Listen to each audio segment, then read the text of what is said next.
లేని వాటిని ఉన్నట్టు పిలిచే దేవుడు మన దేవుడు. 100 సార్లు 1000 సార్లు 1,00,000 సార్లు చెబుతాయి ఈ మాట.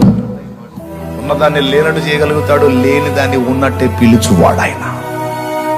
ఆయనకి సాధ్యం కాదే ఉంది, నీకు సాధ్యం కావాలి. నమ్ముటకు నీ సాధ్యమైతే నమ్మువానికి సమస్తము సాధ్యమేనన్నమాట. అబద్ధమా? చెయ్యి, ప్రార్థన చేయి, మోకాళ్ళు.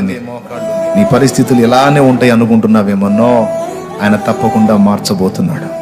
చూడ విశ్వాసంతో నువ్వు ఏ సమస్యల గురించి ఉపవాసంలో దేవుని ముందుకు వచ్చావో, దేవుని సన్నిధికి వచ్చావో, ఏ వేదనతో, ఏ సమస్యతో, ఏ బాధతో, ఏ అప్పుతో, ఏ అది శరీర సంబంధమైన సమస్యలైనా, ఆత్మీయ జీవితానికి సంబంధించిన సమస్యలైనా, సేవను గూర్చినటువంటి విషయాలైనా ఏవైనా ముందు విశ్వాసంతో చూడటం నేర్చుకో.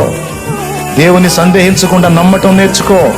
ప్రార్థనలో అడుగు వాటిలను విశ్వాసంతో పొందానని నమ్మటం నేర్చుకో.